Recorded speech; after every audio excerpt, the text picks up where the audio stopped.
your target is what? Be it ID3, be it your card, be it your C4.5. In all these algorithms, we have done only one thing. Only the target is identify the correct attribute, the splitting attribute, or the set of splitting attribute. Based on that, if you draw a decision tree, everything can be classified properly, because decision tree is used for the classification.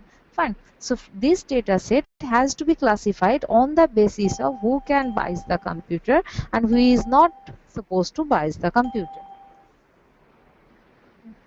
And that's why we have calculated the entropy, the information gain last day, and I have shared the PPTs also. I will share the particular chapter of that particular book so that it will be more easy to use. So this way you need to do all these calculations was discussed earlier, then you will get this kind of tree, but obviously it's not final.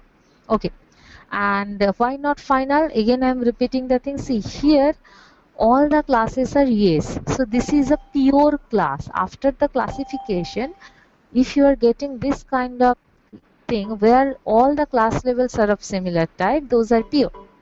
But if you consider this and this, here there is a mix of yes and no. That means this is not the final situation, and the final tree actually will be like this. Means these are the these are the testing conditions in the internal nodes. Based on that, you will get in the leaf the final decision. That is the main motto of the decision tree. So these were discussed in the last class. If you have gone through, okay. If you didn't have gone through, please go through all these things. Now we'll discuss another thing. Before that, just like to mention that not only those three algorithms are there, but other than this algorithm, that CHAID, CSAFE, G-statistics, MDL, minimal description length, multivariate splits, all these algorithms are also available. Yes, we are not going to discuss all of them. We have discussed just the basic things, but if required, obviously you can go or by all these things. Next, other than those calculating those directly, those information gain, means all those values from the given data, there is another kind of classification method which actually forms the tree, that is your if-then rules. If-then rules. Okay. So what is basically that? If I consider that, means that is basically the way you have learned the if else, that is the same concept. Means there will be one if, then there will be a condition, and based on the outcome of the condition there will be the branches, right? There will be a if, then there will be one condition, and after that if I consider the then, you will get the result. Okay, this is if condition, and here you will get the result.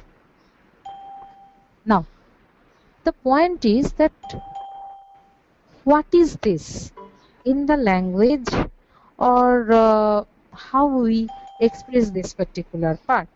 This is called rule antecedent. This particular part, means this condition part, is called rule antecedent. Rule antecedent. And after the then, whatever you will get, that is your consequent, means what is the result. Obviously these two terms are normal English term, and that I think that is not creating any kind of confusion. What we will do, that we will first define the rule. Means if we use if then, this particular thing is known as the if then classification. Means this one, if then classification. What we will do there, now we will use the antecedent and consequent. So this is if then, where Here first you will get the condition and second is the result. So result is the consequent. So now look at this. Suppose there is a rule R, or you may write it as R1, R2, means as there may be multiple rules to build up a tree properly. So if one of the rule is if age equals to youth and student yes, then buys computer yes, means this is your rule. You are trying to represent your given data with this rule, and then what you will do, then you will check whether this rule is good or not, now if the condition, that is this particular statements, is satisfying, if this condition satisfying, means if it is true for certain tuple, then you may say this rule is covering those tuple. Tuple means as a single row. Fine. What is your condition? If age equals to youth and if student equals to yes, then bias comes. So this is your assumed rule.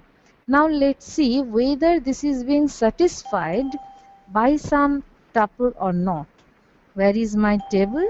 My table is here. So what is my condition? My condition is age equals to youth. Okay. Where is youth? Yes, here is youth. Fine. Here is youth. Fine.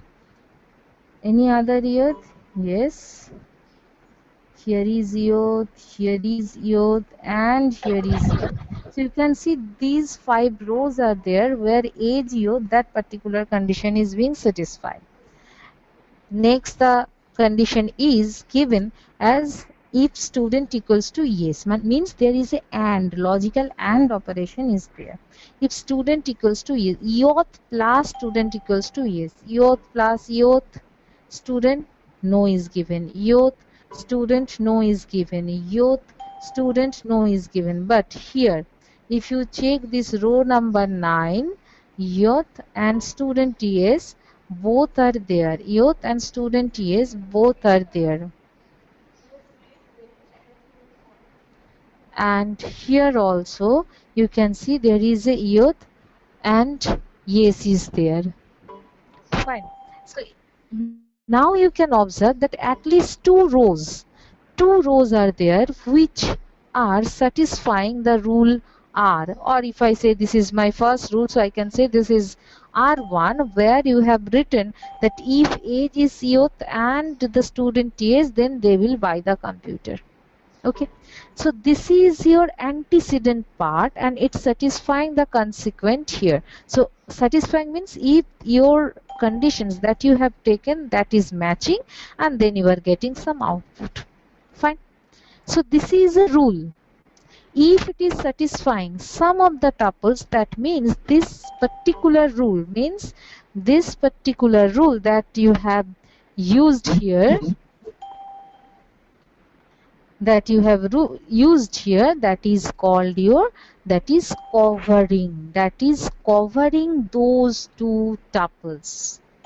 Okay, now how we are assessment means if you are defining a rule, obviously whether that is a means yes, someone is trying to ask something. Is there someone is asking something? Okay, I think that's my mistake, there is wrong. Anyway, so now the thing is that we will look into the assessment. Why the assessment is important? Otherwise you may write, or one person may write any kind of combination of these attributes and try to prove it as a rule. But if that is not, or that is not obviously desired thing, so your rule must be assessed. So how you can assess the rule? Now with this term coverage and another term is accuracy. How those are being defined? Those are being defined by these two terms. With these two parameters, one is n covers. This hash means basically the number. Fine. So n covers and n correct. So n covers is what? That is basically number of tuples covered by R. So if you consider this particular R, how many tuples covered by this?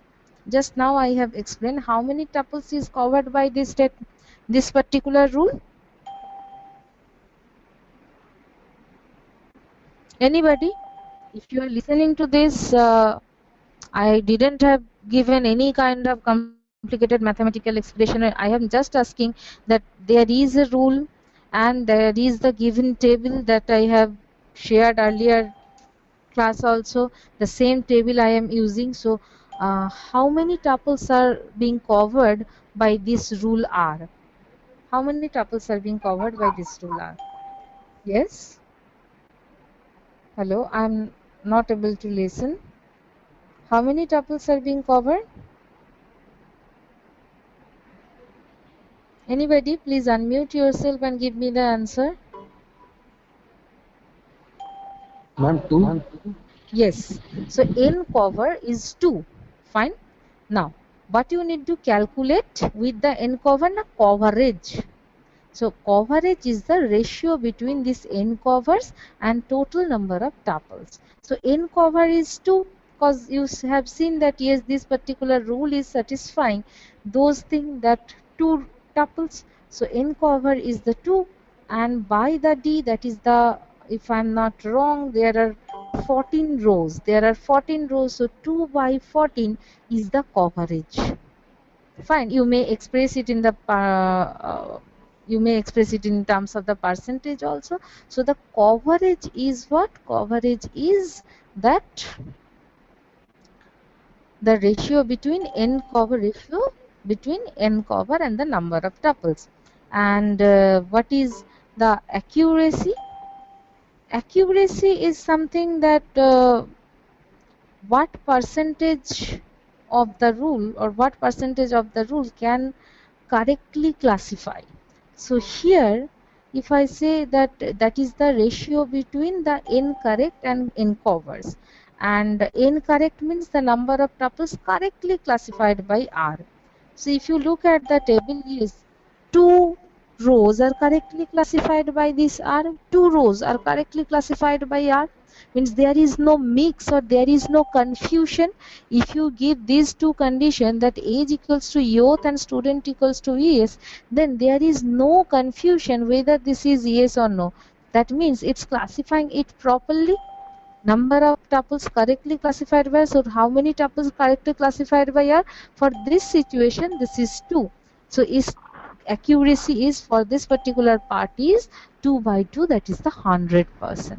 Okay, so this one is 2 by 14, and if you multiply it by 100, you will get the total amount of percentage of the coverage area. You may express it as a ratio or you may express it as a percentage. And for the accuracy, this is the n correct by n covers. Fine. So that is the accuracy. Now, another important thing or another dangerous thing can happen.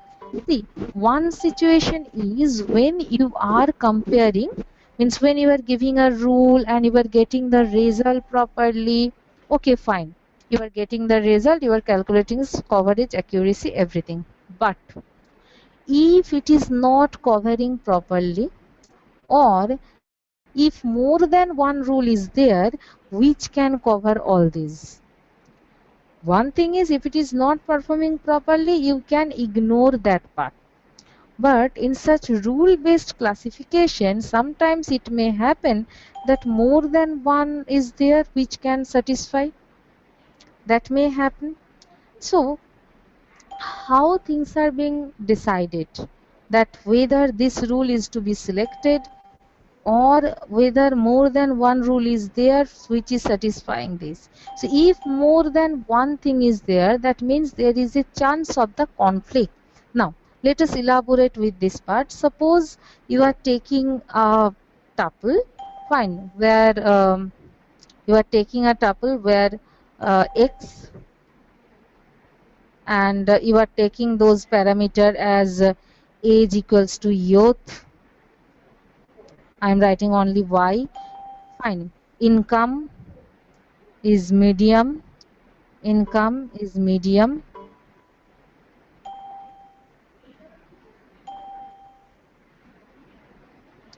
You, because if you can remember the table inputs, there is high salary, medium salary, low salary, everything is there.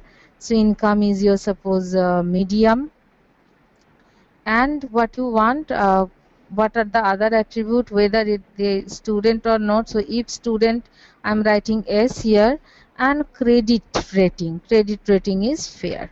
So these are the conditions, these are the informations available in the tuple. So now what you can say, what you want to do, that you want to classify this entire X according to the Bayes computer concept. Fine. Now if your rule, this R1 or R whatever you have used, if it is satisfied, this means for all these conditions, if it is turned to Bayes computer yes or no, then you can say that this rule R1 is satisfying the tuple X, or you can say rule R1 basically firing. Rule R1 is firing. Rule R1 firing or the fires this particular X. Okay. Now, if it is firing in this way and if it is the only rule, then only you can say this is firing. Fine. Or it is the rule is said to be triggered. Now the point is that sometimes it happens that more than one rule is triggered, and then you need the conflict resolution policy, conflict resolution strategy or conflict resolution policy. So one of the conflict resolution is size ordering. One of the conflict resolution policy is size ordering. Means here something written that assign the highest priority to the triggering rules, has the toughest requirement, all those things. But if you remember it in this way, obviously it's not possible to remember. Rather, you can try to remember in this size that the toughness is measured based on the antecedent size. Antecedent means this particular part. Antecedent means up to this, means before that, then whatever the part is there means the condition, that is your antecedent part. So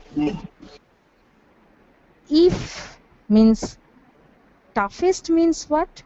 Toughest means that if most of the attribute, if your triggered rule is actually covering most of the attribute, means the size is more, then you can go for that. Because if I take only one attribute, you may get some result. If I get two attribute, you may get more accurate result. If you take more, means almost all the attributes, then obviously we'll get more accurate result, and that is the purpose. That is the thing. Means if I consider that two different rules are satisfying or triggering my same set of tuples, then for which more number of informations are there, we can think that that will give us the more appropriate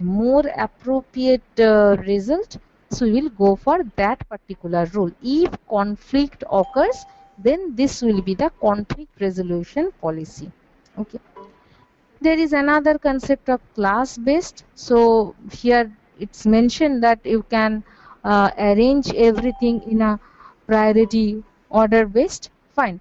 And that is based on the misclassification cost. Now what is the misclassification? From you can come with the concept of incorrect, that if you are giving this rule and how many, or if I count it, how many classification is actually proper and how many not, means based on the accuracy.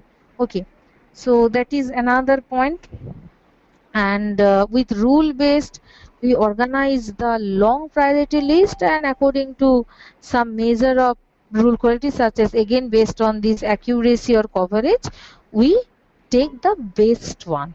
The main motive is that if maximum amount of things are being offered, maximum accuracy is there, then you will go for that rule. Even more than one rule is there.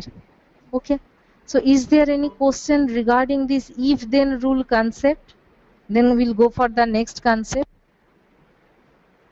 Is there any question regarding this if then rule concept?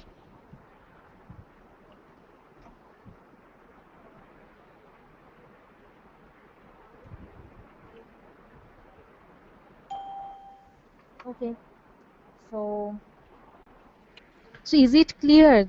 That is also you can say. If it is not clear, please tell me. Otherwise, how I can understand that whether whatever I am telling that is okay for you or not? Is it clear?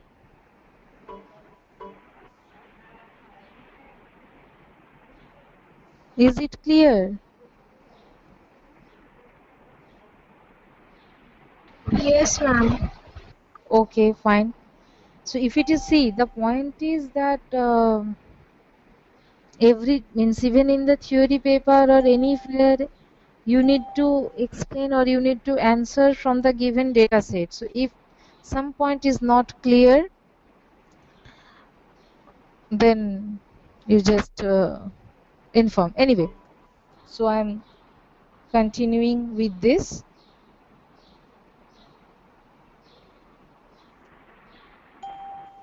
So next is that is one way that you are taking the rules and then you are forming the means you are calculating those accuracy, coverage, and then you are setting the rules, then you are forming each and everything.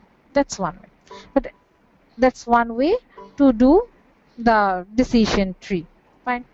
Now another opposite way is also available, means that is the complete different thing, that if decision tree is given, how you can extract the rule, and you can see that that is pretty much easier way to do how you can extract the rule from the decision tree. So there is age, that is the thing that is there, because if I consider the previous day class, then also you can remember that that is the first thing. So just let me show you if you have forgot. When the temporal table was made, means this is the first uh, attribute for which the highest information gain is there.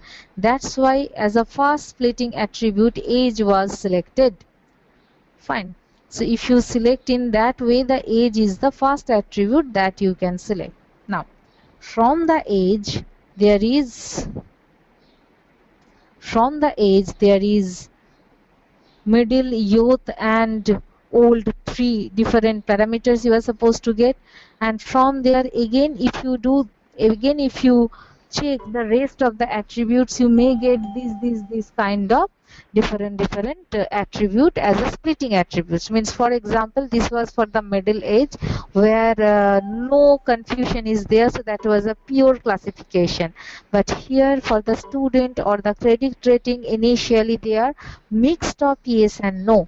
That's why you need to again go for the rest of the attributes and need to check for which the highest information gain is there, and if you go by that, you can get this kind of classification. So now how you can extract the rule, what is your purpose? Your class label is or your target of the entire classification is whether a person will buy the computer or they will not buy the computer. Whether that person will buy the computer or not buy the computer, that is the purpose. So if you go by that, what you will do, you will go by that, okay, this is my checking. From here I will get the final decision at the end of the tree only. Okay, so at the end of the tree only means there are leaves in the decision tree is giving you the final result. Okay, so if you follow the path, each of the path, you will get the rule. So that is your rule extraction from the decision tree. For example, from this tree, see, less than 30 means the person is young. Okay, So if age young, that is one path. If age is mid-age, if age is old. So these three paths are there.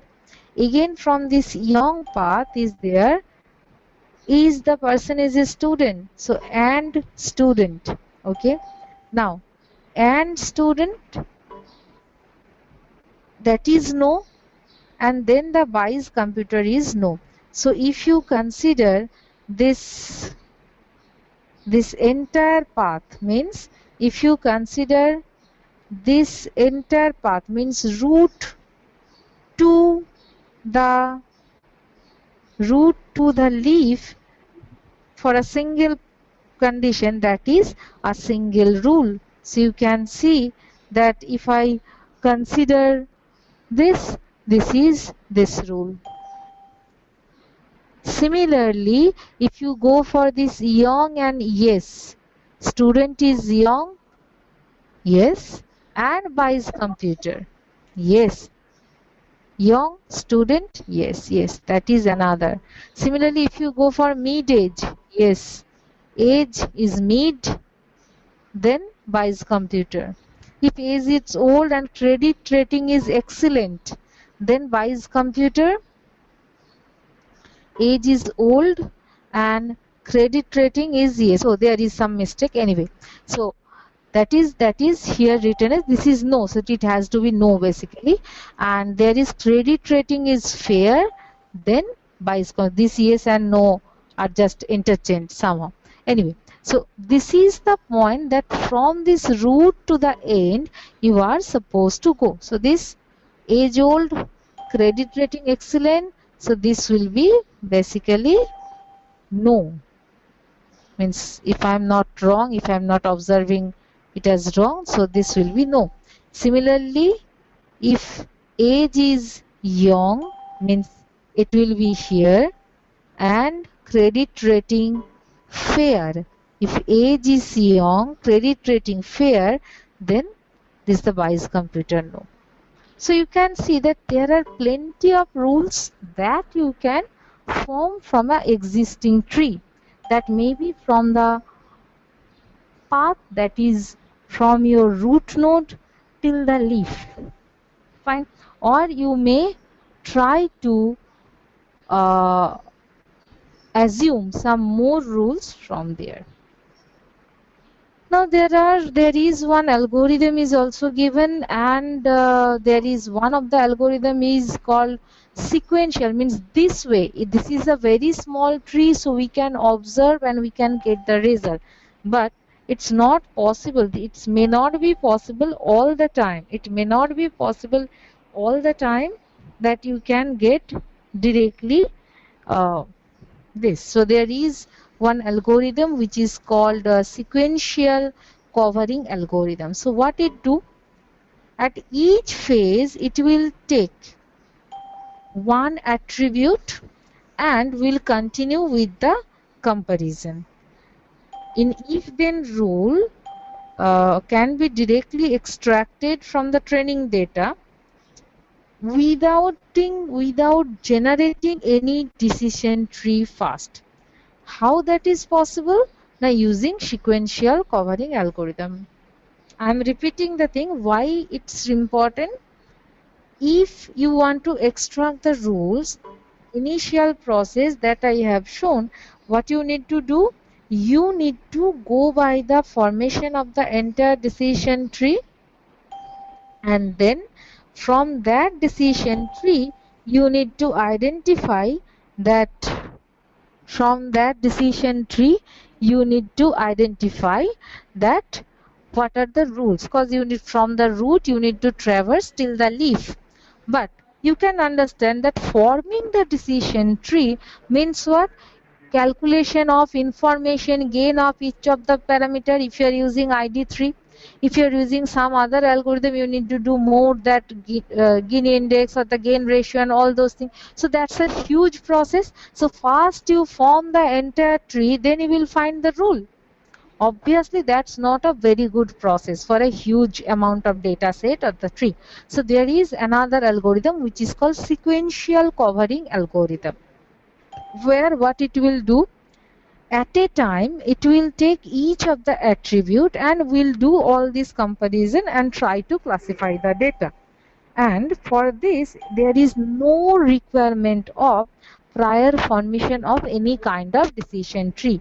That is the facility if you are using the sequential covering algorithm. Now obviously, as at a time you are taking one by one input, so you can say that is basically your greedy approach. That is basically your greedy approach. Okay.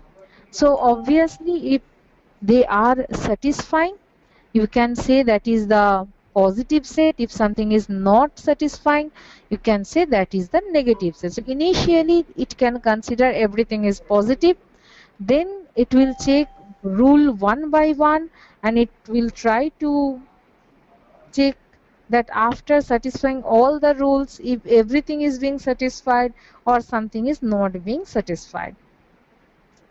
So there is one learn one rule where it calculates this kind of positive negative set. So what actually done by this? Now there is a set of rule at each set. What means how this learn one rule works? There is a positive set of rule and at each phase it will take that whether this particular attribute, if it is merged with the existing attribute, can cross some threshold level or not. Or you can say that this kind of calculation is being done where POS means the positive cases and NEG means the negative cases, and they calculate this for means actually that is a first order logic rule. So with that they will calculate all the thing, and if they find that okay everything is being satisfied, then they will take that particular parameter. The main thing is means don't go in too much complicated thought, that it will work like this. Means for the first time, if there is a kind of suppose loan decision is to be taken, then what they can do, first they will check if, and initially they will start with means this enter empty set, fine, and the loan decision is whether to give the loan or not. Okay, now next the parameters may be with the long term loan, short term loan, or the income of the person. All those things may be important. So then they are selecting randomly any of the attribute and then they will check whether that is satisfying all the tuples or not. Means if I can say that income is high, then loan decision means giving the loan decision is accept or not. And if only that income is satisfying, fine. If income is not satisfying all the things, means if it is not producing the pure class, means all the person who will be in that set will be getting the entire all those person in that particular set will get the loan or not, then you need to go for more. Like suppose the rule one is basically that only the income, fine. Next thing, suppose your income is high but on your age is suppose already 57 years, fine. So bank will think that whether this person will survive and can repay the interest or loan amount or not. Definitely bank should discuss about that, things should think about that. If bank is going to think about that, then what they should do, then they should check not only the income but also they should check, means in general the age of the retirement is considered as 16 most of the cases. I don't want to go for any conflict whether now it is for some job it has increased to 65 or for some job it has decreased to 58. I'm not going for that contradictory situation, but the thing is that how this sequential cover algorithm will work, that means for decision making, income high, fine, but the next thing is what is the age of the person. means how many years that person may get the regular income so that it can cover the room. So then it will check what is the age of the person. Maybe it gets that okay, the person is either middle aged or the youth. Fine, all the middle age or the youth. If those things, so first of all it will take whether middle age is youth, then it will get that. If it is middle aged person or the young, that means the loan can be given. So this way, maybe some more parameter is there, that what is their credit rating or what is their general nature, what is the savings in each year, those parameter can be also taken care of. So this way, in the sequential cover, one by one attribute is being taken and it takes the output whether it is giving the proper output or not, means proper classification or not. So this way, instead of rule extraction from a decision tree, this way the rules can be made which are actually satisfying, and if you form a tree based on that, it can give you the leaps of that tree can give you the classified result. So is there any confusion in this rule extraction part? If not, then also I think I have to stop here because it's already 12:14, because I cannot discuss the tree pruning and all. So if you have any problem, you can tell, or I may continue with tree pruning. Do you have any question or confusion regarding sequential covering or the rule extraction method? Do you have any confusion or question regarding rule extraction method? If you don't respond, how I can understand? Ma'am. I don't know, whatever. So from any tree you can do this. Means how many of you can do a decision tree properly from a given set of data? Because we have submitted the bank and which contains this kind of things. That's why I'm asking again and again. Each of them is a total 10 to 15 marks question, that from a given data set, from a given class level, you need to form the decision tree. So if till now you didn't have practiced, please do mention of all these things, because the slides that were shared earlier, all the formula and everything is there. Even today I'll share the same thing, obviously, that added today. So go for that, otherwise it won't be possible for you to do anyway. So this way, both side, from the set of data, using applying those algorithms, you can get the decision tree. From the decision tree, if you want to extract the rule, you can get that. If you are forming the rule first, whether that you can be used for classification or not, that can be decided by the coverage and accuracy of that particular rule.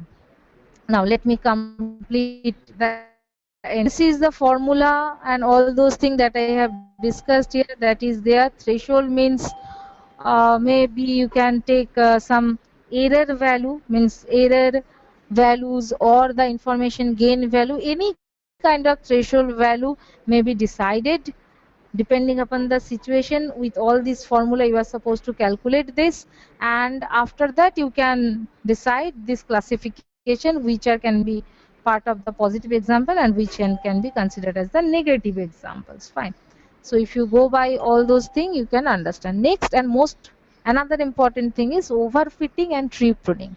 Can anyone explain me what is the problem of overfitting? Means till now you have listened this term many times. So can anybody tell me what is meant by the term overfitting? Can anybody tell me what is the meaning of the term overfitting? Ma'am, overfitting means that it will work very well with the training data but not with the test data. Yes, that answer is correct, but I want to add a little bit what I can say icing on that particular. See, in case of overfitting, it's yes good for training means which is already known to you. For some specific thing, it's actually trying to give more accurate thing with existing training data or available data.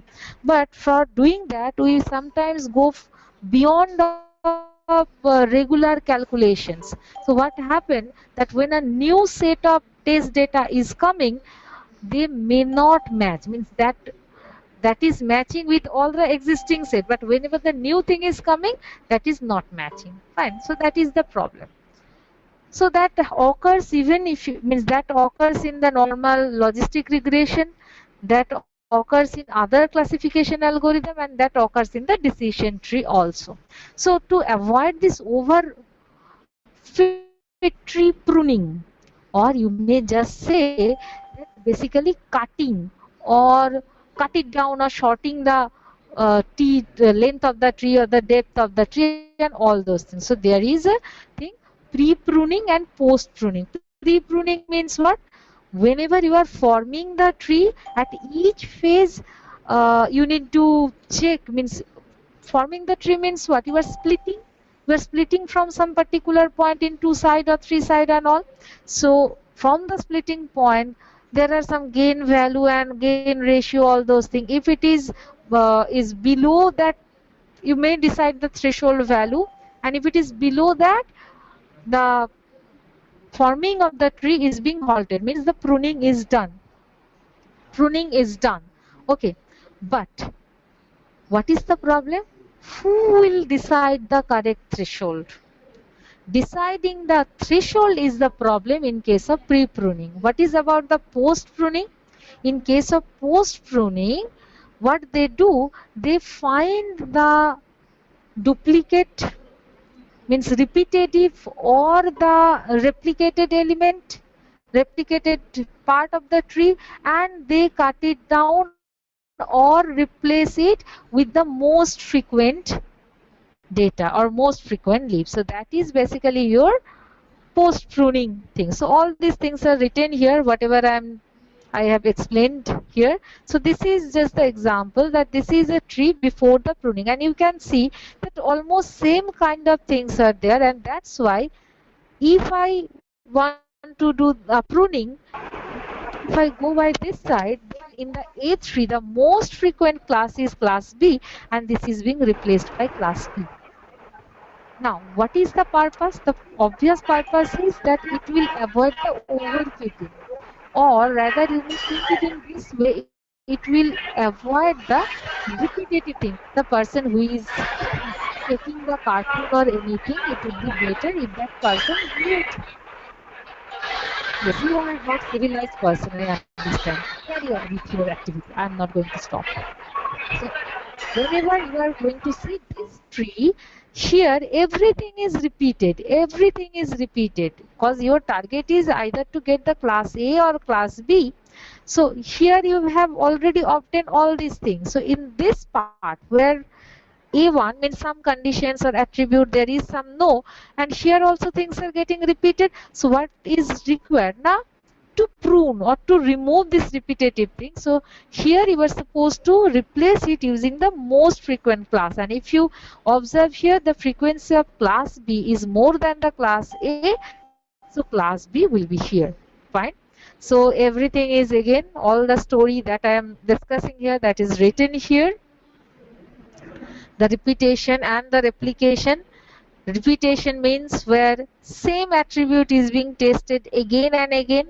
Replication means the entire tree or the entire subtree is common. So in each case you have to cut it down, or which is called the pruning.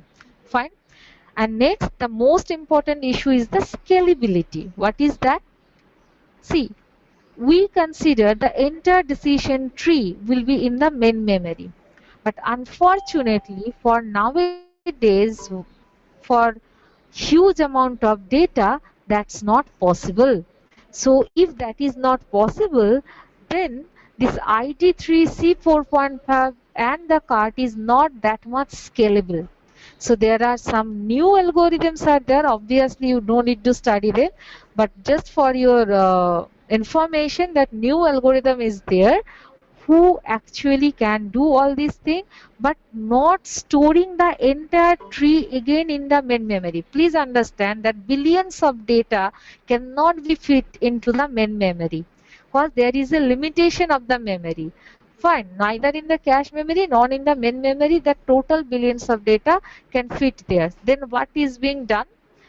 They do what? They take the reference. They take the reference, not the data, rather they take the reference of the different phase of the tree or which are different classified attribute set, and then they do the work. Otherwise, for each case, if they need to swap in and swap out the entire data, it will take huge amount of processor cycle and make the entire algorithm very slow. So there are some algorithms like this SLIQ and Sprint which can handle categorical and continuous. Categorical means where you are supposed to get only yes no output. Continuous means where is a range of the values are there, but everything then they use some buffer, avoid so much swap in swap out, and basically they store the reference of the entire thing, not the entire tree is there.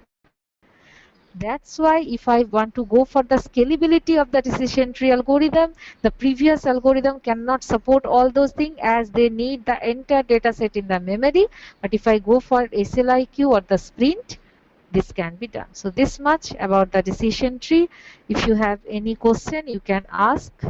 If you have no question, please read and practice.